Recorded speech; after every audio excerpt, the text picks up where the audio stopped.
Now that the heir is born, you're of no use to me. Leave the kid and get out. We don't have the luxury to provide for a freeloader. David's words left me feeling dizzy. All this time, I had been working hard for David. But all that awaited me were his harsh words, treating me like an object. Just because he's my husband doesn't mean he gets a free pass for everything. David crossed a line that should never be crossed as a human being and a husband. That is something I can never forgive. Slowly, I could feel my feelings for David cooling. What remained was nothing but resentment towards David. That's why I decided to make David's life a living hell. My name is Karen Connolly, a 38-year-old homemaker. I live with my husband David. David's family runs a well-known resort hotel. Currently, my father-in-law manages the business, but David is next in line. David is busy every day trying to become a competent manager. Of course, I fully understand how challenging it is to be a business owner. Thus, I had been striving every day to support David as his wife in the future. In the midst of this, I became pregnant with David's child. David has no siblings, and since this child is our first, if it's a boy, he would definitely be David's successor. When David heard the news of my pregnancy, he was overjoyed. Finally, I'm going to have a child. You must give birth to a boy. I couldn't sleep well out of worry because we didn't have an heir. His words seemed to suggest that a child of any other gender wouldn't be valuable. It took us a while to have a child, and before we knew it, I was already 38. Whether or not we could have another child was uncertain. Maybe he said it unconsciously, but David's words weighed heavily on my heart. I must give birth to a boy. But what if it's a girl? Overwhelmed by such fears, I attended regular health checkups. David never once accompanied me to these checkups. Of course, he's busy with work and often out of the house, but even on his days off, David would just relax at home and never offered to drive me to the hospital. Alone, battling my fears, I went to a regular checkup that day. Then, it was confirmed that I was pregnant with a boy. In that moment, I felt as if a weight had been lifted off my shoulders. I had successfully become pregnant with a boy. From then on, I did my best to ensure a healthy birth. I thoroughly researched prenatal nutrition, and even when morning sickness took away my appetite, I forced myself to eat nutrient-rich meals for the sake of having a healthy baby boy. Absolutely, give birth to a healthy boy, because he's going to be my successor. If a child with any problems is born, our hotel won't be able to continue running. You have a big responsibility. Every now and then, David would put this pressure on me. Each time he said such things, it felt like a heavy burden was being placed on my shoulders. The thought of our child not being born healthy terrified me. But at the same time, I felt guilty towards the baby in my womb. As a mother, no matter what kind of child is born, I should love them. Yet somewhere inside me, I harbored feelings like, you must be born with a healthy body. Towards my unborn child, I felt as if I was projecting my own burdens. Whether it was due to mental stress or not, my health continued to decline. My morning sickness was so severe, I often found myself throwing up shortly after eating. According to my in-laws' belief that families should dine together, David always made sure to be home for dinner after finishing his work. The usual routine was him eating the dinner I prepared, then relaxing afterwards. But lately, as soon as I eat dinner, I feel a wave of nausea and end up rushing to the bathroom, hand over my mouth. It's been happening more and more. Seeing this, whether out of annoyance or concern, David always sighs and says, again? Getting all dramatic about how sick you feel just ticks me off. I get it, pregnancy is tough, right? But doesn't that seem a bit over the top? Women all around the world go through the same struggles and get over it just fine. Why can't you handle it like everyone else? You lack a sense of responsibility as a wife. I'm sorry. David scolded me almost daily. After throwing up, the fatigue was already unbearable. Yet, when I came back, I'd be showered with harsh words from David. My physical illness was compounding the fragility of my mental state. David's words, flung at me during those moments, often brought tears to my eyes. Do you think crying will solve everything? What you're doing is failing as a wife. A wife should try to create a comfortable home environment for her husband. I'm scolding you because you're so immature. But crying about it, really? Looking into my teary eyes, David let out a deep sigh. I understood that it was pitiful to cry over such matters. I knew that as David's wife, I needed to pull myself together. I understood it in my head, but my heart wouldn't follow. On the contrary, in my heart, I blamed David, wondering, why can't you be more supportive? Despite the fact that David was working hard at his job. The pressure of being the heir to a famous hotel chain must have been daunting and strenuous. And yet, I was constantly disappointing him. His words, "You're failing as a wife," stung me deeply. And that sting, like a stake driven into my heart, didn't go away. In fact, every day, more stakes were driven in, and my heart was screaming that it had reached its limit. Despite everything, I did my best to support David in my own way. The baby in my belly was growing steadily, and the doctors said the progress was good. But giving birth doesn't mean it's over. In fact, thinking about having to raise a child made me realize that this was just the beginning. And that's why I tried to motivate myself to work harder. David didn't accompany me even when buying baby supplies. He always had different reasons. He was busy with work, had social commitments, wanted to relax at home, and so on. Seeing this, my mother-in-law offered to help. She drove me around in her free time to buy things for the baby. Karen, I'm so sorry about this. David can be so thoughtless. My mother-in-law apologized every time we met. But I knew David was on the path to becoming the manager of a well-known resort hotel. I knew it would be difficult for him to find time since before we got married. Yet, his repeated actions that showed a lack of awareness as a father were certainly disheartening. Despite all the pain, I kept on going.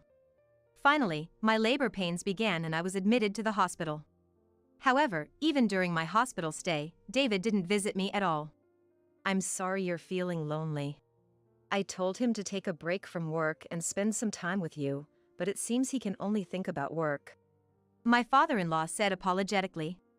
I understand that the heir to such a position must face various concerns. Indeed, as the heir, there could be concerns to be had. But to not even come see his hospitalized wife's face, what's that about? David only came for the birth. He wouldn't even hold my hand as I writhed in pain. Just stood by, merely watching. How lonely that made me feel. Even so, our baby was born healthily. The first cry echoing in the delivery room. Hearing it, I almost felt like crying myself. After the birth, things calmed down, and I was alone with David in the hospital.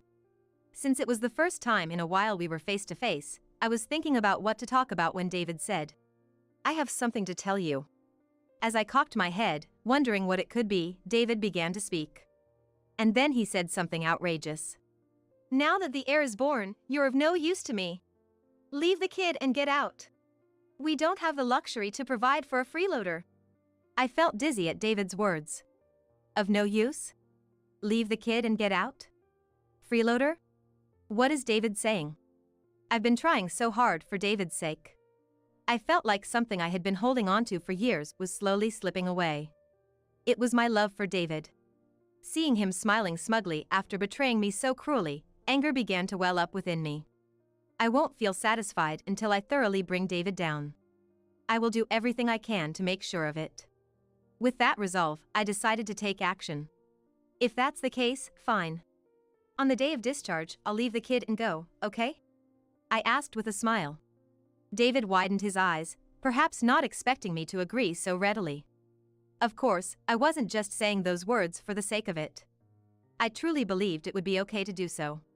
That's a relief you're quick to decide. Don't worry, I'll explain everything to our folks. After we get home, let's go through the attorney for the divorce proceedings.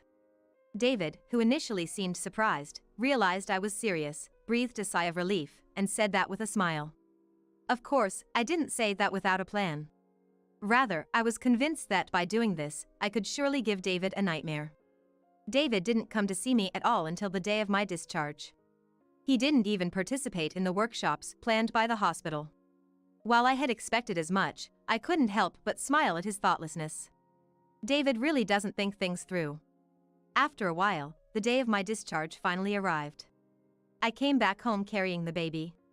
Then there it was, paperwork from the lawyer that David must have prepared in advance. Can you fill them out quickly?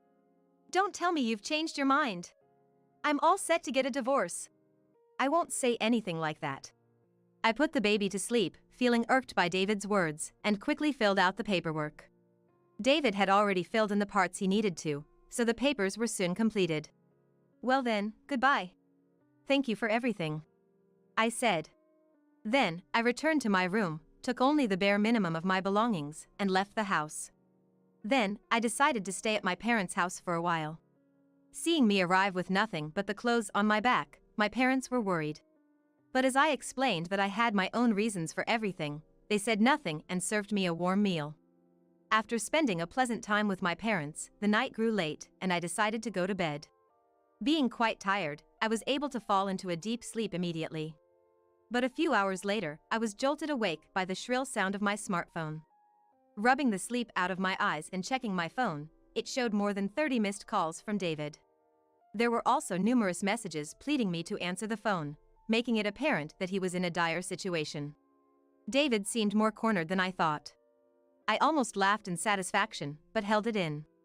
Wondering what the situation was, I decided to call him back. Hello, is that you, Karen?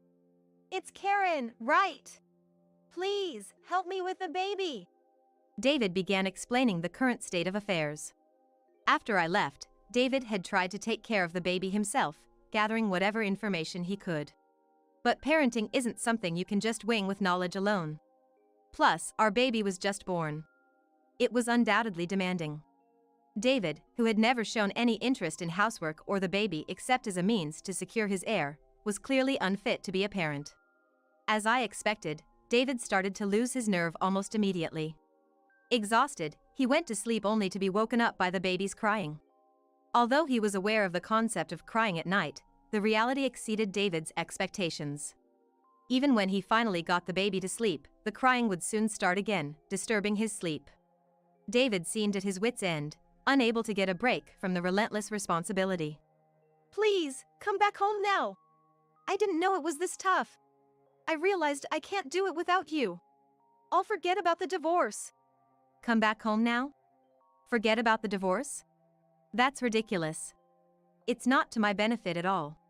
It's actually a loss for me. But David kept repeating desperately. Come back.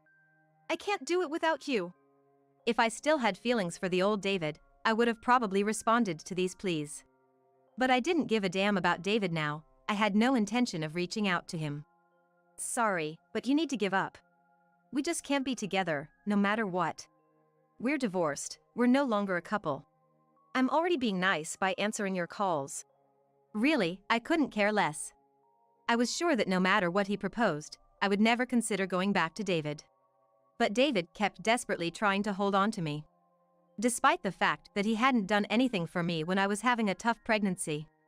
Even more, he had left all the childcare and its necessities to me. He didn't even come to see me when I was in the hospital. But when it came to the baby, he wanted to claim it as his own and kick me out. A sigh escaped my lips at David's audacity. Why did I ever marry such a man? Where did I go wrong? As if he couldn't comprehend my feelings at all, David was trying to keep me on the line with his desperate voice. It was so annoying. I was wrong, I realize that now. I deeply regret it. I underestimated parenting, I had no idea it was this hard. I need you, Karen. No matter how many times I say, I will never go back. Or, we are divorced. David refuses to hear me, instead repeating, I can't do it without you, Karen. Like a stubborn child. It was clear that he didn't intend to listen to a word I said. After all, David was still very much a child himself. David is like a child, never satisfied unless things go exactly his way. It's far from amusing considering his age. Regardless of what happens, I have no intention of getting back together, just so you know. Oh, but I would like to take the baby if possible. I'll be visiting your place soon to discuss this, okay? Even though he's David's child, a good-for-nothing man, I still love my baby. If David ends up having custody, I'm certain the child will suffer in the future. I returned to my parents' house to create a suitable environment to raise the child. You're coming over? Even though I clearly said, I want to take the baby, he seemed to only pick up on the part about me visiting, brightening his tone, which annoyed me. But I had no intention of going to get my child without a plan. For the sake of my child, I was going to retrieve him today at noon, and to prepare, I messaged certain individuals. I honestly wasn't expecting things to go smoothly, but when I explained the entire situation, these people got so angry, even through text, and said they'd go over to David's house right away. With that, all the necessary players were in place. Now, all I had to do was go to David's house. Realizing dawn had broken, I got ready and headed to David's. When I arrived, I noticed shoes that weren't David's by the entrance. Impressed by their promptness, I entered the house. There was David, sitting upright, surrounded by my in-laws. Upon noticing me, my mother-in-law acknowledged my presence and gestured for me to sit on the sofa. David stared at me as if pleading for help. Yes, the people I had called were my in-laws. I told my in-laws everything that had happened.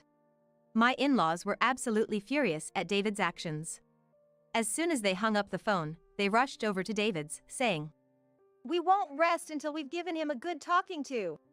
Apparently, when they arrived at the house, David was sleeping with earplugs in, the baby was crying loudly, and the house was in a mess. All this chaos after just one day without me. Despite wanting an heir and leaving the baby behind, once he had to actually take care of the child, he got tired and couldn't be bothered. Such behavior is unacceptable. According to my in-laws, they cleaned up the house and took care of the baby as soon as they arrived, but until then, the state of the house was dreadful. It's really unbelievable.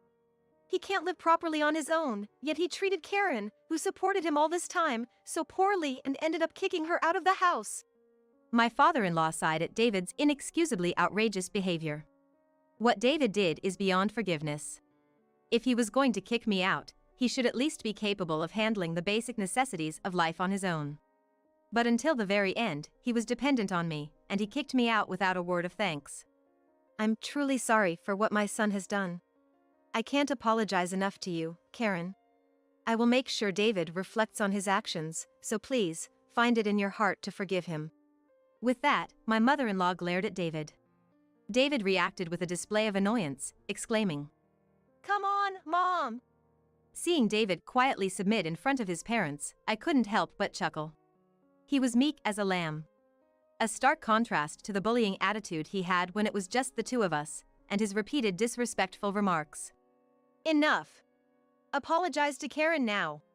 My father-in-law yelled, causing David to flinch. My father-in-law glared at David with a piercing gaze. Startled by this, David blurted out, I am truly sorry. I'll change, I promise. Please, forgive me." In apology. His demeanor was so comical that I nearly burst into laughter right there. Perhaps unable to bear the feeling of his pride being crushed, David's arms were shaking uncontrollably. When I inadvertently let out a chuckle, David looked up and glared at me, as if trying to intimidate me. Seeing this, my father-in-law asked in a stern tone, "David?" No matter how much David resisted, he couldn't go against his in-laws. After all, they could decide if he would be the next CEO or not at their whim. Being scolded by his father-in-law, David fell silent and just looked down. I didn't want to waste any more time on David. After discussing future plans with my in-laws, I left the house I had lived in for a long time, taking my son with me. To be honest, I'd had a tough time for a long while. I was emotionally drained when I gave birth to my son. I can't afford to spend any more time for David. I have to lead my own life. I looked down at the face of the sleeping baby in my arms. A face that resembles both me and David. Yet, now I find my son truly adorable. Had I continued to live without peace of mind, I wouldn't have been able to see my child as cute. In retrospect, I'm glad I could settle various matters. Of course, David will likely suffer in the future. But that's no longer my concern.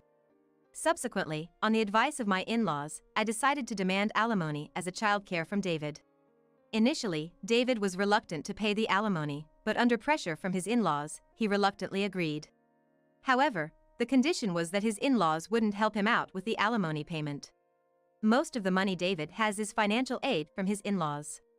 That's why he threw a tantrum, saying he couldn't possibly pay hundreds of thousands in alimony by himself. Furthermore, my in-laws decided to disown David. They ousted him from the position of next CEO and apparently decided to have an employee they trusted take over. Having been cut off from his in-laws, and in debt from paying alimony, David is now struggling to make ends meet, doing odd jobs day and night. He seems to be trying to get in touch with me through mutual friends, but I had taken measures beforehand, so I should be fine.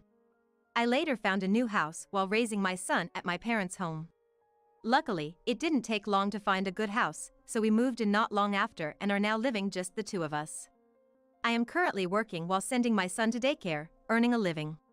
There's a gap of a few years since I was a full-time homemaker, but I was able to fit into the workplace quickly, and I'm enjoying every day. I had my fair share of struggles and hard times. But now, I'm quite happy. I cherish this happiness and want to live on.